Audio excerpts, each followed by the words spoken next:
ഡൽഹിയിലെ തന്ത്രപ്രധാന മേഖലയിലുണ്ടായ സ്ഫോടനം, അതിന്റെ ആഘാതത്തിൽ നിന്ന് രാജ്യം മുക്തമായിട്ടില്ല. അന്വേഷണ സംഘങ്ങൾ അതിന്റെ ആഴത്തിലുള്ള പരിശോധനകളിലേക്ക് കടന്നിരിക്കുകയാണ്.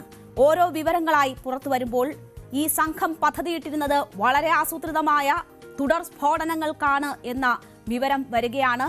രാജ്യത്തെ ഉന്മൂലനം ചെയ്യാനുള്ള ശക്തി സമാഹരിക്കുകയായിരുന്നു ഇവർ എന്നതിന്റെ വിവരം വരികയാണ്.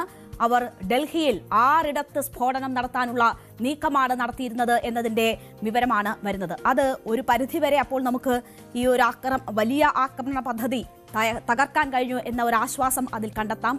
ഒപ്പം തന്നെ 13 പേരുടെ ജീവൻ, ഇന്ന് ഒരാളുടെ കൂടി മരണം സ്ഥിരീകരിച്ചതോടെ ഡൽഹി സ്ഫോടനത്തിൽ മരിച്ച, ഭീകരാക്രമണത്തിൽ മരിച്ചവരുടെ എണ്ണം 13 ആയിരിക്കുകയാണ്. പക്ഷേ ആ ഒരു വലിയ നഷ്ടം അവിടെ നിൽക്കുന്നു. അപ്പോഴും വലിയ ആക്രമണ പദ്ധതികളാണ് ഇവർക്കുണ്ടായിരുന്നത്. ഇവർ അതിനുവേണ്ട സ്ഫോടക വസ്തുക്കൾ ശേഖരിക്കുകയായിരുന്നു. ഏതാണ്ട് 3000 കിലോഗ്രാം സ്ഫോടക വസ്തുക്കൾ ഇവർ ശേഖരിച്ചിരുന്നു എന്ന വിവരങ്ങളാണ് വരുന്നത്. മാത്രവുമല്ല, ഒരു ഡോക്ടർ കൂടി പിടിയിലായിരിക്കുന്നു. അങ്ങനെ പിടിയിലായിരിക്കുന്ന ഡോക്ടർമാരുടെ എണ്ണം 6 ആയിരിക്കുന്നു. ഈ മെഡിക്കൽ കോളേജ് കേന്ദ്രീകരിച്ചുകൊണ്ട് തന്നെ 2 വിദ്യാർത്ഥികൾ, ഫരീദാബാദിലെ ആ മെഡിക്കൽ കോളേജിലെ വിദ്യാർത്ഥികളായ 2 പേർ അറസ്റ്റിലായിരിക്കുന്നു. അങ്ങനെ ഒരുപാട് പേരുടെ ഇൻവോൾവ്മെന്റ് ഇതുമായി ബന്ധപ്പെട്ട് മനസ്സിലാക്കുകയാണ്. ഒപ്പം ഈ അന്വേഷണത്തിന്റെ കൂടുതൽ വിവരങ്ങളുണ്ട്. ഈ അന്വേഷണങ്ങൾ എത്തിച്ചേരുന്നത് ജെയ്ഷെ മുഹമ്മദിലേക്കും അതിന് പിന്നാലെ പാകിസ്ഥാന്റെ ഇതിന് പിന്നിലുള്ള കരങ്ങളിലേക്കുമാണ് എന്നത് കൂടിയാണ് ഇപ്പോഴത്തെ വസ്തുത. ഇന്നലെയാണ് കേന്ദ്രം ഇതൊരു ഭീകരാക്രമണമാണ് എന്ന് സ്ഥിരീകരിച്ചത്. അതിന് പിന്നാലെ കൂടുതൽ വിവരങ്ങൾ, പാകിസ്ഥാന്റെ ഉൾപ്പെടെയുള്ള ബന്ധം തെളിയിക്കുന്ന തരത്തിലേക്കുള്ള കൂടുതൽ വിവരങ്ങളും പുറത്തുവരികയാണ്. നമുക്ക് വിശദമായി തന്നെ നോക്കാം. അപ്പോൾ എന്തൊക്കെയാണ് ഇന്ന് സംഭവിച്ചത് എന്ന് നോക്കുമ്പോൾ, ഇവർ പദ്ധതിയിട്ടിരുന്നത് വലിയ സ്ഫോടനങ്ങൾക്കാണ്. അത് ഒരു പ്രത്യേക ദിവസം കേന്ദ്രീകരിച്ചുകൊണ്ട് സ്ഫോടനം നടത്താനുള്ള നീക്കമാണ് ഇവർ നടത്തിയിരുന്നത്. ബാബറി മസ്ജിദ് തകർത്തതിന്റെ വാർഷികമായ ഡിസംബർ 6 ഈ സ്ഫോടനങ്ങൾ നടത്തണം എന്നതായിരുന്നു ഇവർ ആസൂത്രണം ചെയ്തത്. അത് മനസ്സിലാക്കിക്കൊണ്ടുള്ള അതിനുവേണ്ടിയുള്ള ശ്രമങ്ങളാണ് ഇവർ നടത്തിക്കൊണ്ടിരുന്നത്. ഒരു 6 ഈ സ്ഫോടനം ഒരേ സമയം നടത്തണം എന്നതായിരുന്നു ഇവരുടെ ലക്ഷ്യം. അതിനു വേണ്ടുന്ന തരത്തിൽ വാഹനങ്ങൾ ഇവർ ശരിയാക്കുന്നു. നമുക്കറിയാം, ഇതിനോടകം തന്നെ ഇതുമായി ബന്ധപ്പെടുത്തി ഈ സ്ഫോടന പരമ്പരയ്ക്ക് എന്ന തരത്തിൽ ഇവർ അവരുടെ കൈവശം വെച്ചിരുന്ന വാഹനങ്ങൾ അന്വേഷണ സംഘം കണ്ടെത്തിയിട്ടുണ്ട്. അപ്പോൾ ഓരോ തരത്തിൽ ഈ സ്ഫോടനം ആസൂത്രണം ചെയ്യാനും നടപ്പാക്കാനും ആവശ്യമായ സാധനങ്ങൾ ഇവർ സമാഹരിച്ചിരുന്നു എന്നതിന്റെ വിവരമാണ് വരുന്നത്. ഒരേ സമയം 4 നഗരങ്ങളിൽ സ്ഫോടനത്തിന് പദ്ധതിയിട്ടിരുന്നു. ഇത് 2 പേരടങ്ങുന്ന 4 സംഘങ്ങളായി സ്ഫോടനം നടത്താനുള്ള നീക്കമായിരുന്നു. 6 സ്ഫോടനം നടത്താനുള്ള നീക്കമുണ്ട് എന്ന തരത്തിലും ചില വാർത്തകൾ ഉണ്ടായിരുന്നു. ഇത് 2 പേർ വീതമുള്ള സംഘങ്ങളായി തിരിഞ്ഞ് ഈ സ്ഫോടനം നടത്താനാണ് ഇവരുടെ ശ്രമമുണ്ടായിരുന്നത്. ഇതിനായി സിഗ്നൽ ആപ്പിൽ ഇവർ ഗ്രൂപ്പ് ഉണ്ടാക്കുകയും അതുമായി ബന്ധപ്പെട്ടുള്ള ആശയവിനിമയങ്ങൾ നടത്തുകയും ചെയ്തു എന്നതാണ് അന്വേഷണ സംഘം ഇപ്പോൾ കണ്ടെത്തിയിരിക്കുന്നത്. ഡൽഹിയിലെ 6 തന്ത്രപ്രധാന ഇടങ്ങളിൽ ബാബറി മസ്ജിദിന്റെ വാർഷികത്തിന് ഈ സ്ഫോടനം നടത്തണം എന്നതും ഇവരുടെ ഒരു ആലോചനയായിരുന്നു. ഈ വിവരത്തിന്റെ അടിസ്ഥാനത്തിലാണ്, ഈ വിവരം ഇങ്ങനെ ഭീകരാക്രമണത്തിന് ഈ സംഘം പദ്ധതിയിട്ടിരുന്നു എന്ന അന്വേഷണ സംഘത്തിന്റെ കണ്ടെത്തലിലാണ്, ഇവർ നടത്തിയ ആശയവിനിമയത്തിന്റെ അടിസ്ഥാനത്തിലാണ് ഇന്നലെ കേന്ദ്ര മന്ത്രിസഭ, സുരക്ഷാ കാര്യങ്ങൾക്കായുള്ള മന്ത്രിസഭ ഇതൊരു ഭീകരാക്രമണമാണ് എന്ന നിഗമനത്തിലേക്ക് എത്തുന്നത്. പക്ഷേ ഡൽഹിയിൽ നടന്നത് ആ രീതിയിൽ ആസൂത്രിതമായി നടത്തിയ ഒന്നല്ല എന്നതുകൂടി അനുഭവത്തിന്റെ പശ്ചാത്തലത്തിൽ നിന്ന് നമുക്ക് മനസ്സിലാക്കാൻ കഴിയും. മാത്രവുമല്ല, ഈ സംഘം നേരത്തെയും ആക്രമണത്തിന് പദ്ധതിയിട്ടിരുന്നു എന്നതിന്റെ വിവരങ്ങളാണ് വരുന്നത്. അത് ഉമർ നബിയും കൂട്ടാളികളും ചേർന്ന് ആവിഷ്കരിച്ച് നടപ്പാക്കാൻ പദ്ധതിയിട്ടിരുന്ന കാര്യങ്ങളാണ്. റിപ്പബ്ലിക് ദിനാഘോഷങ്ങൾക്കിടയിലോ ദീപാവലിക്കോ ആക്രമണം നടത്താനായിരുന്നു ഇവരുടെ നീക്കം. പക്ഷേ അത് നടക്കാതെ പോയി. ഉമറും അറസ്റ്റിലായ മുസുമൽ ഷക്കീലും കഴിഞ്ഞ ജനുവരിയിൽ ചെങ്കോട്ട സന്ദർശിച്ചിരുന്നു. നമുക്കറിയാം, ചെങ്കോട്ടയ്ക്ക് ഏതാനും കിലോമീറ്റർ അപ്പുറത്താണ് ഈ സ്ഫോടനം ഉണ്ടായിരിക്കുന്നത്. ചരിത്ര സ്മാരകമായ ചെങ്കോട്ടയ്ക്ക് അടുത്താണ് ഈ സ്ഫോടനം ഉണ്ടായിരുന്നത്. അത് വലിയ നമ്മുടെ തന്ത്രപ്രധാന മേഖലയാണ്. അതുകൂടി ഒരു വലിയ പ്രാധാന്യമായിരുന്നു. ആ ചെങ്കോട്ട ഇരുവരും ജനുവരിയിൽ സന്ദർശിച്ചിരുന്നു. മുസ്മിലിന്റെ ഈ ഫോൺ പിടിച്ചെടുക്കുകയും പരിശോധിക്കുകയും ചെയ്തതിൽ നിന്നാണ് അന്വേഷണ സംഘത്തിന് ഇവർ എത്തിയ സ്ഥലങ്ങൾ സംബന്ധിച്ചുള്ള ഈ നിർണായക വിവരങ്ങൾ ലഭിച്ചത്. ദീപാവലി പോലുള്ള ആഘോഷ അവസരങ്ങളിൽ ആക്രമണം നടത്താനായിരുന്നു ഇവരുടെ പദ്ധതി. സംഭവ ദിവസം ഉമർ ഏതാണ്ട് 11 മണിക്കൂർ ദില്ലിയിൽ ഉണ്ടായിരുന്നു എന്നതിന്റെ വിവരങ്ങളും അന്വേഷണ സംഘത്തിന് ലഭിച്ചു. ഫരീദാബാദിലെ അറസ്റ്റുകൾ അറിഞ്ഞ ഇയാൾ പിന്നീട് പരിഭ്രാന്തനാവുകയായിരുന്നു.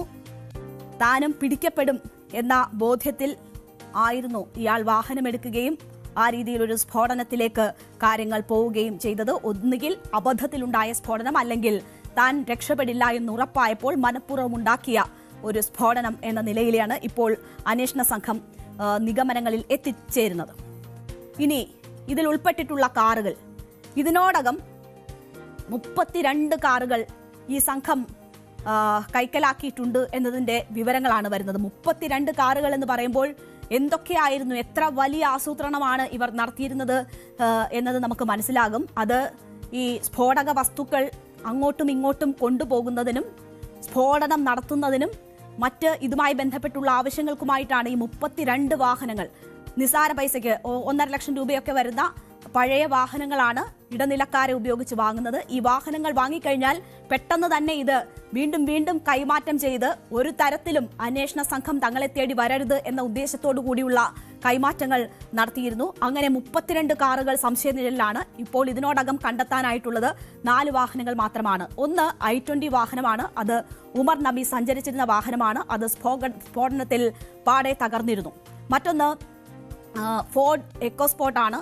അത് കണ്ടെത്തിയിരുന്നു. ആ വാഹനം രണ്ടാമത്തേതാണ്. അത് തീവ്രവാദ പദ്ധതിക്ക്, സ്ഫോടനത്തിന് ഉപയോഗിക്കാൻ ലക്ഷ്യമിട്ട് വാങ്ങിയ കാറാണ് എന്നതാണ് മനസ്സിലാകുന്നത്. ഹൈദരാബാദിൽ ഉപേക്ഷിച്ച നിലയിലാണ് ഈ സംഭവത്തിന് ശേഷം ഈ ഫോർഡ് എക്കോസ്പോർട്ട് കണ്ടെത്തുന്നത്. മറ്റൊന്ന് ബ്രസയാണ്. ബ്രസ ഇതിലെ വനിതാ ഡോക്ടർ, ഈ വനിതകളെ ഈ സംഘത്തിലേക്ക് റിക്രൂട്ട് ചെയ്യാൻ നിയോഗിക്കപ്പെട്ടിരുന്ന വനിതാ ഡോക്ടർ ഉപയോഗിച്ചിരുന്ന ബ്രസയുടെ കാറാണ്. അതും കണ്ടെത്താനായിട്ടുണ്ട്. മറ്റൊരു സ്വിഫ്റ്റ് വാഹനം കൂടി കണ്ടെത്താൻ കഴിഞ്ഞിട്ടുണ്ട്. പക്ഷേ 6 സ്ഫോടനം നടത്താൻ ഈ സംഘം പദ്ധതിയിട്ടപ്പോൾ അതിനുവേണ്ടി തയ്യാറാക്കിയ 2 കാറുകൾ കൂടി ഉണ്ട് എന്നതാണ് അന്വേഷണ സംഘം ഇപ്പോൾ എത്തിയിരിക്കുന്ന നിഗമനം. അതായത് സ്ഫോടനത്തിന് ഉപയോഗിക്കാനായി വാങ്ങിയ 2 കാറുകൾ കൂടിയുണ്ട്. അത് കണ്ടെത്തുക എന്നതാണ് ഏറ്റവും പ്രധാനപ്പെട്ട കാര്യം. അതുമായി ബന്ധപ്പെട്ടുള്ള അന്വേഷണം വ്യാപകമാക്കിയിരിക്കുകയാണ് അന്വേഷണ സംഘം. ഈ വാർത്തകൾ വന്നതിന് ശേഷമാണ് ഈ എക്കോസ്പോർട്ട് ഉൾപ്പെടെയുള്ള ഫോർഡ് എക്കോസ്പോർട്ട് ഉൾപ്പെടെയുള്ള വാഹനങ്ങൾ ഉപേക്ഷിക്കപ്പെട്ട നിലയിൽ തന്നെ ഹൈദരാബാദിൽ നിന്നും കണ്ടെടുക്കുന്ന സാഹചര്യം ഉണ്ടായത്. സമാനമായ നിലയിൽ മറ്റു വാഹനങ്ങളും ഉപേക്ഷിച്ചിരിക്കാം എന്ന നിഗമനത്തിലാണ് അന്വേഷണ സംഘം എത്തിയിട്ടുള്ളത്. എന്തായാലും അത് കണ്ടെത്താനുള്ള ശക്തമായ തെരച്ചിൽ നടന്നുകൊണ്ടിരിക്കുകയാണ്. അപ്പോൾ എന്തൊക്കെ ഒരുക്കങ്ങൾ ഇവർ രാജ്യത്തിന്റെ തന്ത്രപ്രധാന മേഖലകളിൽ സ്ഫോടന പരമ്പര സൃഷ്ടിക്കാൻ ശേഖരിച്ചു വെച്ചിരുന്നു, കരുതിയിരുന്നു എന്നതിന്റെ വിവരങ്ങൾ ആണ് പുറത്തു വന്നുകൊണ്ടിരിക്കുന്നത്. സ്ഫോടനത്തിന് മുൻപ് ഈ ഡോക്ടർ ഉമർ ഓൾഡ് ദില്ലിയിൽ എത്തിയിരുന്നു എന്നതിന്റെ വിവരവും ലഭിച്ചിട്ടുണ്ട്. ലീല മൈതാനത്തിന് സമീപമുള്ള പള്ളിയിൽ ഉമർ സമയം ചെലവഴിച്ചു. 10 മിനിറ്റ് നേരം പള്ളിയിലുണ്ടായിരുന്നു. അവിടെ നിന്ന് 2:30യോടെയാണ് ഉമർ ചെങ്കോട്ടയ്ക്ക് അടുത്തേക്ക് പോയത്. ഉമർ എത്തിയ പള്ളിയിലെ CCTV ദൃശ്യങ്ങൾ പോലീസ് ഇപ്പോൾ ശേഖരിച്ചിട്ടുണ്ട്. ഒരു ഡോക്ടർ കൂടി ഇതിൽ പിടിയിലായിരിക്കുന്നു എന്നതാണ്. അപ്പോൾ ഈ സംഘത്തിൽ ഉൾപ്പെട്ട ഇതുവരെ പിടിയിലായ ഡോക്ടർമാരുടെ എണ്ണം 6 ആയിരിക്കുകയാണ്. വൈറ്റ് കോളർ ഭീകരതയാണ് ഇവിടെ, അങ്ങനെ ഒരു മൊഡ്യൂളാണ് ഇവിടെ ഉണ്ടായിട്ടുള്ളത് എന്നത് വ്യക്തമായിട്ടുണ്ട്. അതിൽ 6 ഡോക്ടർമാർ ഉൾപ്പെട്ടിട്ടുണ്ട് എന്ന വിവരം ഇപ്പോൾ വരികയാണ്. അവർ പിടിയിലായിരിക്കുന്നു. കാൺപൂരിൽ നിന്ന് അനന്ത്നാഗ് സ്വദേശി മുഹമ്മദ് ആരിഫിനെയാണ് ഇപ്പോൾ കസ്റ്റഡിയിൽ എടുത്തിട്ടുള്ളത്. നേരത്തെ പിടിയിലായ പർവേസിനെ ദില്ലിയിൽ എത്തിച്ചിട്ടുണ്ട്. പിടിയിലായ ഡോക്ടർമാരുടെ എണ്ണം ഇതോടെ 6 ആയി. ഫരീദാബാദിലെ അൽ ഫലാഖ് സർവകലാശാല കേന്ദ്രീകരിച്ച് കൂടുതൽ പരിശോധനകൾ നടത്തുകയാണ്. ഈ സർവകലാശാല അക്രഡിറ്റേഷൻ അപേക്ഷിക്കുകയോ അക്രഡിറ്റേഷൻ ലഭിക്കുകയോ ഒന്നും ചെയ്തിട്ടില്ലാത്ത സർവകലാശാലയാണ്. അവിടെ വിദ്യാർത്ഥികളും ഈ ഭീകരവാദ സംഘത്തിന്റെ പിടിയിലായിട്ടുണ്ട് എന്നതിന്റെ വിവരം കൂടിയാണ് വരുന്നത്. 2 വിദ്യാർത്ഥികൾ ഇപ്പോൾ അന്വേഷണ സംഘത്തിന്റെ പിടിയിലായിട്ടുണ്ട്. അവർ അതിൽ അവരുടെ പങ്ക് എന്നതൊക്കെ സംബന്ധിച്ചുള്ള വിശദമായ പരിശോധനകൾ ഇപ്പോൾ നടക്കുകയാണ്. കൂടുതൽ അധ്യാപകർ, ജീവനക്കാർ, വിദ്യാർത്ഥികൾ ഇവരുടെ സംഘത്തിൽ ഉൾപ്പെട്ടിട്ടുണ്ടോ എന്നത് സംബന്ധിച്ചുള്ള സമഗ്രമായ പരിശോധനയാണ് അന്വേഷണ സംഘം ഇതുമായി ബന്ധപ്പെട്ട് നടക്കുന്നത്. ഗൂഢാലോചനയിൽ പങ്കാളികളായ കൂടുതൽ ഡോക്ടർമാർക്കായുള്ള തെരച്ചിൽ രാജ്യവ്യാപകമായി തന്നെ ഈ അന്വേഷണ സംഘം ആരംഭിച്ചിരിക്കുകയാണ്. 2ലേറെ ഡോക്ടർമാർ കൂടി ഈ നെറ്റ്വർക്കിൽ ഉണ്ട് എന്നതിന്റെ വിവരമാണ് അന്വേഷണ സംഘത്തിന് ലഭിക്കുന്നത്. അന്വേഷണ സംഘം അങ്ങനെ ഒരു നിഗമനത്തിലേക്ക് എത്തുന്നു. അങ്ങനെയാണെങ്കിൽ 8 ഡോക്ടർമാരുടെ സംഘമാണ് ഈ ടെറർ മൊഡ്യൂളിൽ ഉണ്ടായിരുന്നത്, ഇതിന് നേതൃത്വം നൽകിയിരുന്നത് എന്ന് വ്യക്തമാകുന്നു. NIA എന്തായാലും 10 അംഗ SIT രൂപീകരിച്ചാണ് അന്വേഷണം മുന്നോട്ട് കൊണ്ടുപോകുന്നത്. വ്യാപക തെരച്ചിൽ ഇതുമായി ബന്ധപ്പെട്ട് നടന്നുവരികയാണ്.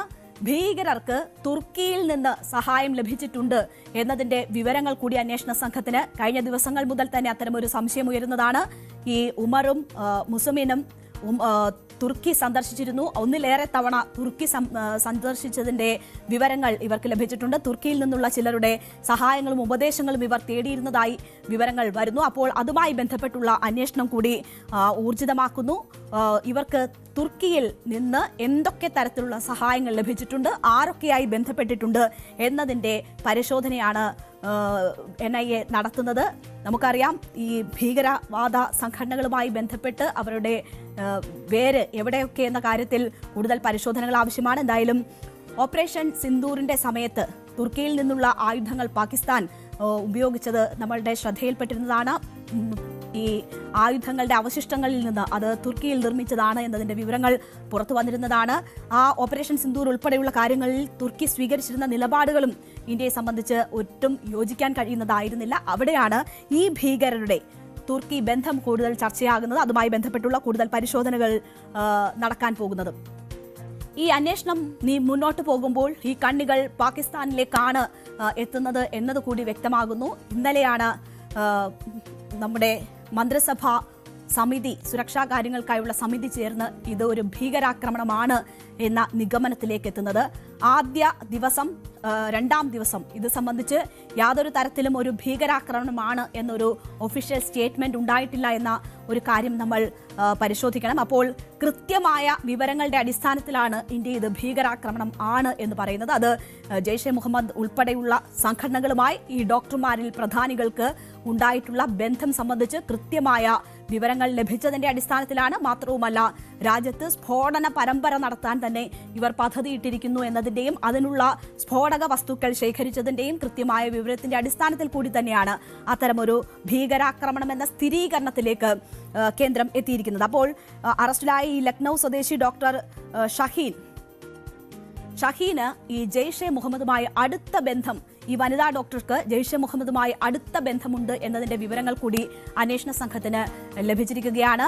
ജെയ്ഷെ നേതാവ് മഹ്മൂദ് അസറിന്റെ മരുമകന്റെ ഭാര്യ ഇവരുടെ അടുത്ത സുഹൃത്താണ് എന്നതിന്റെ വിവരങ്ങളാണ് ലഭിച്ചിട്ടുള്ളത് അന്വേഷണ സംഘത്തിന്. ഇവർ നിരന്തരം ആശയവിനിമയം നടത്തിയിരുന്നു എന്നതിന്റെ വിവരങ്ങൾ കൂടി ലഭിക്കുകയാണ്. ഈ ഡോക്ടർ ഷഹീൻ ഒരു വിവാഹം കഴിച്ച് വിവാഹമോചിതയാണ്. ഇവർക്ക് കുട്ടികളുണ്ട്.